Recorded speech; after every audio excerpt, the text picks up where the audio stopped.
Everyone, so I hope you all are doing well. So आज बढ़ते हैं सबसे इंपॉर्टेंट कंसेप्ट की तरफ, that is feature of joint stock company. So ये जो features of joint stock company है बहुत इंपॉर्टेंट कंसेप्ट है। आपको बता दूं, आपके 12th में नहीं बट आप CA, CS, CM में करो, अदर ग्रेजुएशन डिग्री करो, सो आपको हर जगह ये पढ़ने को मिलेगा। ठीक है, प्रोफेशनल डिग्री करो या ग्रेजुएशन डिग्री करो, हर जगह आपको features of joint stock company आने ही वाला है। और इसके जो फीचर है ना बहुत यूनिक है, तो बहुत ऐसे अलग ही वर्डिंग्स है, तो आपको समझने में दिक्कत आ सकती है, इसीलिए आज पढ़ लो, आगे पढ़ने की जरूरत नहीं पड़ेगी। तो सबसे पहले आप देख लो हमको कितने फीचर्स पढ़ने हैं, तो 12 फीचर्स पढ़ने हैं हमको इसके। तो सबसे पहला फीचर है, बढ़ते हैं अपने सबसे पहले फीचर की तरफ, दैट इज वॉलेंट्री एसोसिएशन। नाम से आपको कुछ समझ में आ रहा है? वॉलेंट्री मतलब खुद की मर्जी से, कोई जोर जबरदस्ती नहीं है।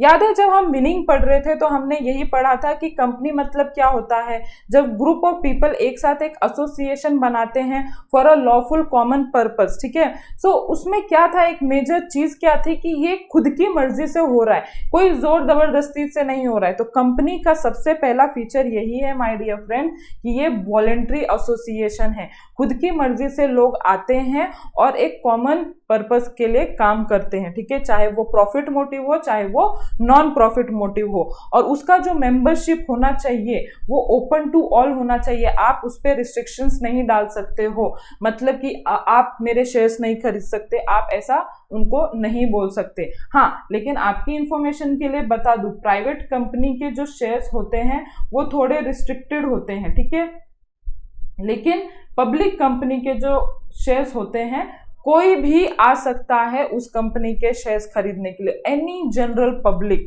इसमें हमने क्या पढ़ा वॉलेंट्री एसोसिएशन में? सबसे पहला, ये कंपनी क्या है, एक वॉलेंट्री एसोसिएशन ऑफ पर्सन है। दूसरा, जो मेंबरशिप होता है ओपन टू ऑल है। और नेक्स्ट जो लिखा हुआ है वो है कि आप कभी भी कंपनी के शेयर्स खरीद सकते हो, या तो आप कभी भी मेंबर बन सकते हो और कभी भी आप नॉन मेंबर बन सकते हो, मतलब कि कभी भी आप शेयर बेच के जा सकते हो, आप पे कोई भी जोर जबरदस्ती नहीं रहेगी, राइट। लेकिन subject to provisions of article of association. अभी आर्टिकल ऑफ एसोसिएशन मतलब क्या होता है? Rules and regulations of company. जहां पे rules and regulation of company लिखा रहता है वो हम उसको आर्टिकल ऑफ एसोसिएशन बोलते हैं। अभी यार आप उनको इतना फ्रीडम दे दोगे कि वो किसी को भी शेयर्स बेच के चले जाएंगे। फॉर एग्जाम्पल, उन्होंने आपके कॉम्पिटिटर को शेयर्स बेच दिया तो इसमें आपका नुकसान है ना। तो ऐसे कुछ रूल्स हमको फॉलो करना पड़ता है जो कि मैंडेटरी होता है। ठीक है, subject to provisions of article of association, इतना याद रखना। तो 3 चीजें, सबसे पहला वॉलेंट्री एसोसिएशन ऑफ पर्सन होता है, ओपन टू ऑल होता है, एंड नेक्स्ट हमको जो अपने ओन विश पे हम शेयर बेच सकते हैं या छोड़ सकते हैं, but subject to provisions of article of association. Clear? Now next, incorporated association. याद है जब हम डेफिनेशन पढ़ रहे थे तो हमने डेफिनेशन में क्या पढ़ा था? कंपनी का डेफिनेशन अंडर कंपनीज एक्ट 2013 हमने पढ़ा था, company means company incorporated under this act, मतलब कंपनीज एक्ट 2013 और any other previous law. Incorporated word इसलिए यूज किया जाता है क्योंकि आपको रजिस्ट्रेशन लेना बहुत कंपल्सरी है, क्योंकि आपको रजिस्ट्रेशन लेना बहुत जरूरी है। जैसे कि इंडिया में एज ए इंडिविजुअल आपको जब आप बॉर्न होते हो या जब आप सिटीजन बनते हो इंडिया के, तो आपको आधार कार्ड लेना बहुत जरूरी होता है। सेम कंसेप्ट इधर ही है, जब आप एज अ कंपनी अपने आप को बोलना चाहते हो, एज अ कंपनी अपने आप को बोलना चाहते हो, उससे पहले आपको रजिस्ट्रेशन मैंडेटरी है। बट कहाँ? तो आपको आरओसी में, that is registrar of company में अपने आप को रजिस्ट्रेशन करवाना, दैट इज कंपनी को रजिस्ट्रेशन करवाना बहुत जरूरी है। मतलब अगर आप अपने आप को जॉइंट स्टॉक कंपनी बोलना चाहते हो तो रजिस्ट्रेशन कंपल्सरी, सिंपल वर्ड। तो देखो, joint stock company is association of a person, हमने पढ़ लिया है, association of person form register under this companies act. ठीक है, तो रजिस्टर्ड वर्ड याद रखना कि अगर आपने रजिस्ट्रेशन नहीं करवाया है तो आप इनकॉर्पोरेटेड वर्ड यूज नहीं कर सकते हो। रजिस्ट्रेशन और इनकॉर्पोरेशन इज कंपल्सरी। ये भी मैंने बताया है कि जब अपने आप को आप जॉइंट स्टॉक कंपनी बोलना चाहते हो तो आपको रजिस्ट्रेशन और इनकॉर्पोरेशन बहुत जरूरी है। आप उसके बिना कुछ कर ही नहीं सकते। इधर ऑप्शन की कोई बात नहीं है कि आप रजिस्ट्रेशन करवाओ नहीं करवाओ, ये आपकी मर्जी है। इधर ऑप्शन ऐसा नहीं है, कंपल्सरी तो कंपल्सरी, ठीक है। An association obtain the status of joint stock company only after its registration under Companies Act। इन्होंने क्या बोला कि आपको जो स्टेटस मिलता है जॉइंट स्टॉक कंपनी का, जो स्टेटस मिलता है only after registration, only after registration. और आपकी इंफॉर्मेशन के लिए जैसे कि मैंने बता दिया, आप रजिस्ट्रेशन कहाँ करवाते हो, रजिस्ट्रार ऑफ कंपनी, ठीक है। सेकेंड पॉइंट एकदम क्लियर। सो नेक्स्ट पॉइंट की तरफ बढ़ते हैं, that is artificial person. Now ma'am, artificial person, person सुना था, ये नकली पर्सन क्या होता है, ठीक है। सो आर्टिफिशियल पर्सन समझो मतलब क्या होता है। जो कंपनी होते हैं ना जॉइंट स्टॉक कंपनी, उनके पास खुद के पास राइट्स रहते हैं। जैसे कि फॉर एग्जांपल इधर मैं देना चाहूंगी, जो रिलायंस लिमिटेड कंपनी है और जो मुकेश अंबानी है, ठीक है।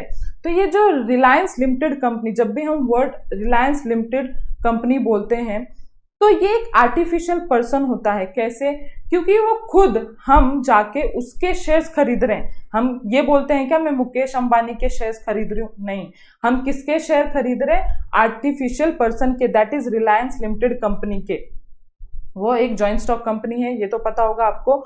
सो उसके पास, कंपनी के पास कुछ राइट्स आते हैं, दैट इज कॉन्ट्रैक्ट बनाने के लिए, या प्रॉपर्टी बाय और सेल करने का, या किसी पर्सन को अपॉइंट करने के लिए अपने कंपनीज में। तो जब भी अगर कंपनी अपने अंदर कोई एम्प्लॉय अपॉइंट कर रहे होंगे या कुछ भी कॉन्ट्रैक्ट बना रहे होंगे, तो वो कंपनी रहेगा, मुकेश अंबानी नहीं रहेगा। मुकेश अंबानी कॉन्ट्रैक्ट नहीं कर रहा होगा, कंपनी कॉन्ट्रैक्ट कर रहा होगा। इसीलिए चाहे तो कंपनी के पास हाथ पैर नहीं होते हैं, ठीक है, वो असली पर्सन नहीं है जो सांसें ले रहा है या उसके हाथ पैर है जो कॉन्ट्रैक्ट बना रहा है, बट इन लॉ वो एक आर्टिफिशियल पर्सन है जो कि कॉन्ट्रैक्ट बना सकता है अपने बिहाफ पे। यही बोला गया है, अ joint stock company is an artificial created by law.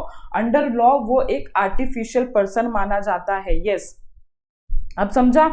It is created by legal process and has is own independent personality. जैसे ही जॉइंट स्टॉक कंपनी रजिस्टर हो जाती है आरओसी के अंडर, तो उसको एक तथ्य मिलता है आर्टिफिशियल पर्सन का, मतलब अपने बिहाफ पे वो बहुत सारे काम कर सकती है, ठीक है। It enjoy, now very important, it enjoy certain legal right.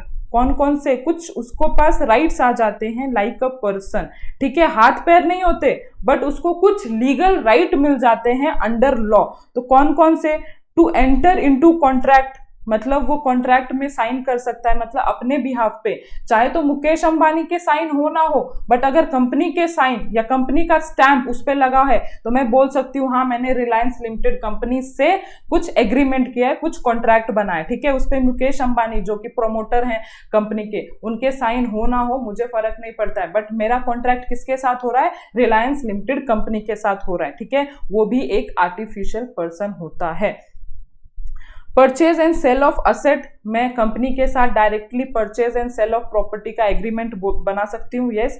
Appoint person as a employ, मतलब कंपनी अपने अंदर एम्प्लॉयज अपॉइंट कर सकते हैं। Yes, but it can not act its own like a natural person as it an artificial person. मतलब वो बोल रहे हैं कि चलो आप एक नॉर्मल इंसान, नेचुरल पर्सन की तरह आप सब कुछ नहीं कर सकते हो, बट अंडर लॉ आपके पास कुछ ऐसे राइट आ जाते हैं, जॉइंट स्टॉक कंपनी के पास ऐसे लीगल राइट आ जाते हैं जिसमें आप कॉन्ट्रैक्ट बना सकते हो, buy and sale of property कर सकते हो, अपने अंदर एम्प्लॉयज को हायर कर सकते हो, और ऐसे बहुत सारे एग्रीमेंट्स बना सकते हो। क्लियर? आर्टिफिशियल पर्सन याद रहेगा। नाउ उसी से रिलेटेड मिलता जुलता अपना next feature, that is separate legal entity. Separate legal entity क्यों बोला गया है? तो जैसे कि मैंने आपको बोला कि जो रिलायंस लिमिटेड कंपनी है और जो मुकेश अंबानी जी हैं, ठीक है, तो क्या मैं बोलती हूँ कि मैंने अगर रिलायंस लिमिटेड कंपनी से कॉन्ट्रैक्ट किया है, या अगर रिलायंस लिमिटेड ने मेरे साथ कुछ फ्रॉड किया है तो मुकेश अंबानी ने किया है? नहीं, ये गलती मत करना। Unlike other business organisation, company एक अलग ही बिजनेस ऑर्गेनाइजेशन है, बहुत अलग तरीके से काम कर सकती है। कंपनी के पास ऐसे लीगल राइट हैं जहां पे वो कॉन्ट्रैक्ट बना सकती है। तो मैं ये नहीं कह सकती कि अगर कंपनी ने मेरे साथ फ्रॉड किया है तो मतलब ही मेरे साथ मुकेश अंबानी ने फ्रॉड किया है, ऐसा मैं नहीं बोल सकती हूँ, क्योंकि इधर कंपनी और इधर जो प्रमोटर या डायरेक्टर बोलूँ वो दोनों अलग अलग माने जाते हैं, या अगर मैं शेयर होल्डर बोलूँ तो ये दोनों अलग अलग माने जाते हैं। जैसे ही जॉइंट स्टॉक कंपनी को कुछ लीगल राइट मिल जाते हैं, सो ये दोनों लोग अलग अलग हो जाते हैं, मतलब डायरेक्टर एक तरफ, शेयर होल्डर एक तरफ, बोर्ड ऑफ डायरेक्टर या प्रमोटर्स बोलो वो एक तरफ, और कंपनी एक तरफ। ठीक है, ये दोनों का कोई भी संबंध ऐसे हम जोर जबरदस्ती से जोड़ नहीं सकते हैं। ठीक है, हाँ, लेकिन कभी कभार ऐसा कुछ हो जाए जहां पे इन दोनों को जोड़ना पड़े, वो आप आगे पढ़ोगे, जब भी आप CS करोगे तो आप इस चीज के बारे में पढ़ोगे। लेकिन फॉर अ टाइम बिंग ये समझ लो कि कंपनी को हम प्रमोटर्स के साथ जोड़ नहीं सकते, ये दोनों अलग अलग एंटिटी मानी जाती है, ये दोनों अलग अलग लोग रहते हैं। जैसे कि ये आर्टिफिशियल पर्सन है, ये नेचुरल पर्सन है, लेकिन दोनों अलग अलग है। ठीक है, तो देखो, a joint stock company is a legal entity, it enjoy separate legal status. मतलब रिलायंस लिमिटेड कंपनी अलग रहेगी और उसके promoters, share holders, board of director अलग रहेंगे। ठीक है, it existence is different from its member and director. The member are the owner are the liable in a limited way for the act for the company and are conferred with the rights and duties. ना उन्होंने बोला है जो member and owner रहते हैं वो कुछ limited way में ही एक्ट कंपनी के रिलेटेड जो रहते हैं लाइबल रहते हैं। मतलब फॉर एग्जांपल कंपनी ने कुछ फ्रॉड किया, अभी कंपनी ने फ्रॉड किया मतलब जरूरी नहीं है वो मुकेश अंबानी जी ने ही फ्रॉड किया है मेरे साथ, हो सकता है कोई और फ्रॉड कर रहा हो उसके पीछे, कंपनी के पीछे छुप के कोई और फ्रॉड कर रहा हो मेरे साथ। तो हम ये बिना कोर्ट के बिना जाए पास तो हम ये नहीं बोल सकते कि ये मुकेश अंबानी ने मेरे साथ फ्रॉड किया है। हमको प्रॉपर पेपर वर्क करने पड़ेंगे, प्रॉपर हमको सूट फाइल करना पड़ेगा और देखना पड़ेगा कि ये आर्टिफिशियल पर्सन के पीछे क्या है, इसीलिए कौन है। इसीलिए इधर बोला हुआ है कि मेंबर और जो ओनर रहता है are liable in a limited way for the act of their company and are conferred with right and duties. Separate legal entity, एकदम क्लियर है? Okay, now fifth, perpetual succession. Now perpetual succession मतलब क्या है कि अगर कोई member मेरी company को छोड़ के चला जाता है, ठीक है, मेंबर मतलब कोई कंपनी के शेयर होल्डर छोड़ के चला जाता है, तो उसके वजह से क्या मैं अपने जो मेरा बना बनाया बिजनेस है, बना बनाया कंपनी है, उसको छोड़ के चली जाऊं या बंद कर दूं? बिल्कुल नहीं। या अगर फॉर एग्जांपल आज जो है इतना रिलायंस लिमिटेड कंपनी ने इतने अपने ब्रांचेस, इतने अपने फ्रेंचाइजी, इतने अपने जो भी ग्रोथ किया हुआ है, डाइवर्सिफिकेशन किया हुआ है हर एरियाज में, तो क्या अगर इनको मुकेश अंबानी जी को कुछ हो जाता है ना, समझ गए आप, कुछ हो जाता है तो क्या ये कंपनी बंद करनी पड़ेगी? नहीं। तो उस यही चीज है कि जब ये आर्टिफिशियल पर्सन है, इनके पास एक लीगल राइट है, तो इनको कोई फर्क नहीं पड़ता है कि इनके जो ओनर रहते हैं, उनके जो डायरेक्टर रहते हैं, इनके जो प्रमोटर है छोड़ के जाएं या वापस आए। ये खुद एक कंपनी है, खुद एक आर्टिफिशियल पर्सन है जिनके पास कुछ लीगल राइट है, तो ये चलती ही रहेगी। हाँ, जब तक कंपनी का खुद वाइंडिंग अप ना हो, जब तक कंपनी खुद ना बोले कि मैं अब मेरे लाइबिलिटीज पे नहीं कर सकता हूं, मैं डूब चुका हूं, जब तक ये कंपनी खुद ना बोले तब तक इन लोगों के मरने डूबने से कुछ नहीं होता है। समझा? Now a joint stock company has a perpetual succession that is continuous existence. Continuous existence रहता है। It existence is not affected by, now important, its existence not affected by death, insolvency, retirement of any of its member. Now किसी के मरने से, किसी के दिवाला होने से, मतलब अगर फॉर एग्जाम्पल जो मुकेश अंबानी जी है वो बैंक करप्ट हो गए तो रिलायंस लिमिटेड कंपनी डिक्लेयर नहीं होगी बैंकक्रप्ट, वो बैंकक्रप्ट हुए उनकी अलग बात होगी, रिलायंस लिमिटेड की अलग बात होगी, ठीक है। तो अगर उनके जो मेंबर्स, उनके जो शेयर होल्डर हैं वो बैंकक्रप्ट हो जाए तो उससे कोई फर्क नहीं पड़ता कंपनी पे। नाउ रिटायरमेंट, अगर मुकेश अंबानी जी छोड़ के चले जाते हैं, रिटायर हो जाते हैं अपने कुर्सी से, या अपने जो भी एमडी जो उन्होंने पोजीशन ले रखा होगा इस कंपनी में एज अ सीईओ एमडी, अगर वो रिटायर हो जाते हैं आज के तारीख में, तो उससे भी कुछ फर्क नहीं पड़ता कंपनी को of its member, okay. A joint stock company enjoys a very long and a stable life unless it is wound up by the following legal procedure. ठीक है, जब तक कंपनी वाउंड अप नहीं होती है तब तक इस पे कोई भी आपदा नहीं आएगी, ओके। नाउ बढ़ते हैं अपने अगले फीचर की तरफ, that is common seal. Very interesting feature. Common seal मतलब क्या होता है, अगर आपने कभी नोटिस किया होगा, अगर आपने किसी कंपनी के साथ या किसी भी स्टैट्यूटरी बॉडी के साथ आपके पेरेंट्स ने कॉन्ट्रैक्ट किया होगा या लाइफ इंश्योरेंस निकाला होगा, ये तो कभी भी कॉमन रहता है किसी भी घर में। तो लाइफ इंश्योरेंस में जब आप एग्रीमेंट या म्यूचुअल एग्रीमेंट बनाते हो तो उसके नीचे एक स्टैंप रहता है, ठीक है। कोई भी एग्रीमेंट या कॉन्ट्रैक्ट के नीचे एक स्टैंप रहता है, कुछ गोल्ड कलर का रहता है, उस पर कंपनी का नाम रहता है और बीच में एक यूनिक आईडी रहती है कंपनी की। तो वो क्या रहता है, एक्चुअली उनका कॉमन सील रहता है। कॉमन सील मतलब सिग्नेचर, कॉमन सील मतलब कंपनी का सिग्नेचर। अभी जैसे थोड़ी देर पहले हमने पढ़ा कि कंपनी क्या है, एक आर्टिफिशियल पर्सन है, ठीक है, खुद तो साइन नहीं कर सकता एज अ नेचुरल पर्सन, तो उसको एक कॉमन सील दिया जाता है कि अगर कंपनी ने कुछ कॉन्ट्रैक्ट किया आपके साथ, मैंने कंपनी के साथ कॉन्ट्रैक्ट किया, तो मैं क्या प्रूफ दूं किसी को कि हाँ मैंने कंपनी के साथ कॉन्ट्रैक्ट किया। तो जैसे ही मुझे कंपनी के वो स्टैंप मिल जाएंगे मेरे पेपर्स पे, तो ये साबित कर सकूंगी मैं कोर्ट के सामने कि हाँ मैंने कंपनी के साथ कॉन्ट्रैक्ट किया था, ठीक है। और थोड़े सा प्रोसीजर रहता है कि उसके साथ आपको कंपनी के जो डायरेक्टर रहता है और कंपनी के जो सेक्रेटरी रहता है उसका भी सिग्नेचर लगता है। क्यों यार, ऐसा ना हो कि किसी ने फ्रॉडुलेंटली वो स्टैंप तो दे दिया, अभी स्टैंप तो किसी के पास भी रहता है, वो जो स्टैंप रहता है ना गोल्ड कलर का, वो तो किसी के पास भी मिल जाता है। तो ऐसा ना हो कि किसी ने स्टैंप तो दे दिया लेकिन बाद में हो कि ये कंपनी एग्री ना करे या उनके मैनेजमेंट जो है वो एग्री ना करे कि हमने ये स्टैंप नहीं दिया है, किसी ने फ्रॉडुलेंटली आपको स्टैंप दे दिया है।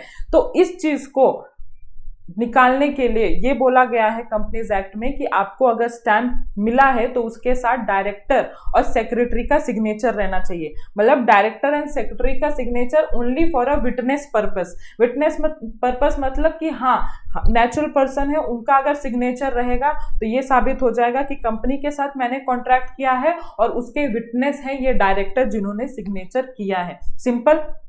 कॉमन सील मतलब signature of a company, okay.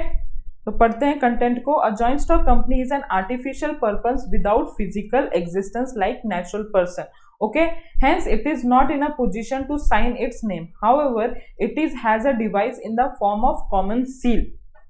Now ध्यान देना, this common seal act as a signature, it is affixed on all important document and contract of the company, usually two director and secretary sign the document as a witness after the seal is affixed. क्या बोला था मैंने कि जैसे ही seal लग गया मेरे document में, मेरे कॉन्ट्रैक्ट पे, तो आपको डायरेक्टर के सिग्नेचर एंड सेक्रेटरी के सिग्नेचर लेना जरूरी हो जाता है एज अ विटनेस पर्पस कि हाँ कि मैंने कंपनी के साथ कॉन्ट्रैक्ट किया है।